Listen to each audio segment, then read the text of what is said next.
Pertama-tama di sini saya akan menjelaskan mengenai sejarah perlindungan HAM atau hak asasi manusia. Nah, bagaimana pertama kali sejarah perlindungan hak asasi manusia ini muncul. Nah, sejarah hak asasi manusia ini muncul pertama kali tidak lepas dari reaksi atas kekuasaan absolut pada masa Louis yang ke-14. Ya, dirinya menyatakan pernyataan yang terkenal, yaitu El Etat Sumoi atau negara adalah saya. Adapun Thomas Aquinas dan Grotius yang menyatakan bahwa manusia adalah makhluk yang otonom.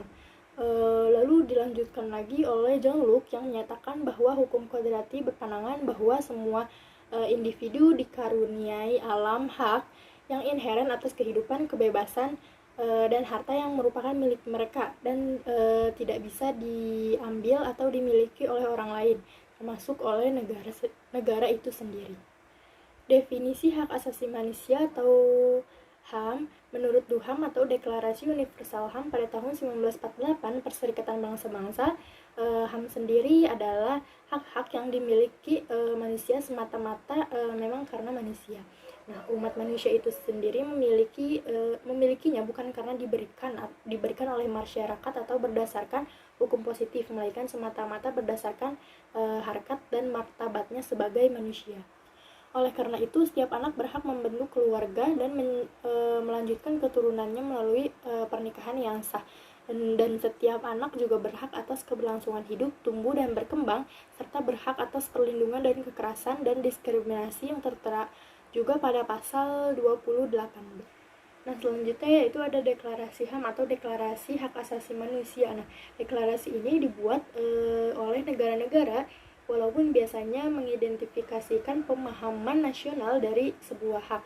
Misalnya, bahwa hak setelah hidup mulai setelah lahir. Nah, di dalam Deklarasi Jenewa tentang hak anak pada tahun 1924, Perserikatan Bangsa-Bangsa ini mulai mendukung pentingnya hak anak dalam deklarasi tahun 1959. Nah, 20 tahun kemudian diadakannya Tahun Internasional Anak, namun prosesnya tidaklah mudah. Nah, semua itu didukung oleh adanya 4 prinsip panduan yang mengatur bekerjanya Konvensi Perserikatan Bangsa-Bangsa, yaitu yang pertama ada non-diskriminasi yang tertera pada pasal 2, kepentingan terbaik anak yang tertera pada pasal 3, hak untuk hidup, keberlangsungan hidup, dan pengembangan anak yang tertera pada pasal 6, dan yang terakhir yaitu pandangan anak yang tertera pada pasal 12.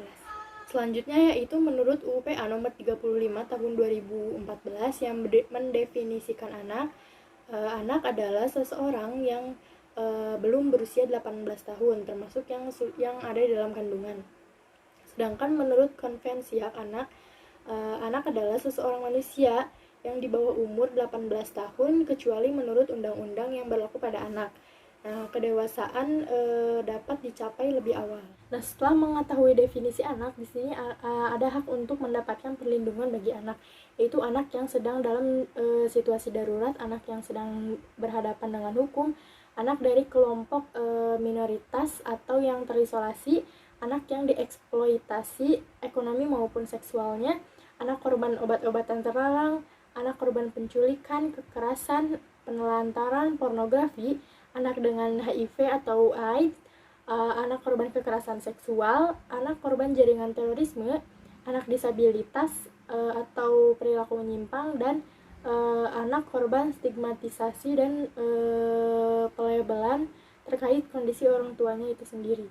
Lalu selanjutnya ada kewajiban dan tanggung jawab pemerintah daerah. Nah, apa sih kewajiban dan tanggung jawab pemerintah daerah ini? Yang pertama yaitu hak sipil dan kebebasan, yang kedua kesehatan dan kesejahteraan dasar, yang ketiga pendidikan, waktu luang, dan kegiatan budaya, yang keempat perilaku khusus, dan yang terakhir yaitu lingkungan keluarga dan pengasuhan. Nah, kemudian saya akan menjelaskan mengenai hak anak yang wajib di Indonesia. Nah, ada apa saja sih hak anak yang wajib di Indonesia? Yaitu ada hak untuk bermain, hak untuk berkreasi, hak untuk berpartisipasi, hak untuk berhubungan dengan orang tua bila terpisah, hak untuk bebas bernegara, hak bebas untuk berserikat, hak bebas untuk hidup dengan orang tua, hak untuk kelangsungan hidup, tumbuh dan berkembang, hak norma, hak identitas, hak kewarganegaraan, hak pendidikan, hak informasi yang layak, hak standar kesehatan, dan yang terakhir ada hak untuk hidup yang layak. Nah, setelah mengetahui dan mendengarkan penjelasan sebelumnya mengenai hak anak yang wajib di Indonesia, nah di sini saya akan menjelaskan lagi mengenai hak anak, hak dan kewajiban anak saat di rumah. Nah, hak hak anak saat di rumah yaitu hak anak untuk mendapatkan makanan dan minuman, hak anak untuk mendapatkan perlindungan dan keamanan, hak anak untuk mendapatkan kesejahteraan hidup, dan hak anak untuk mendapatkan bimbingan serta bimbingan saat belajar.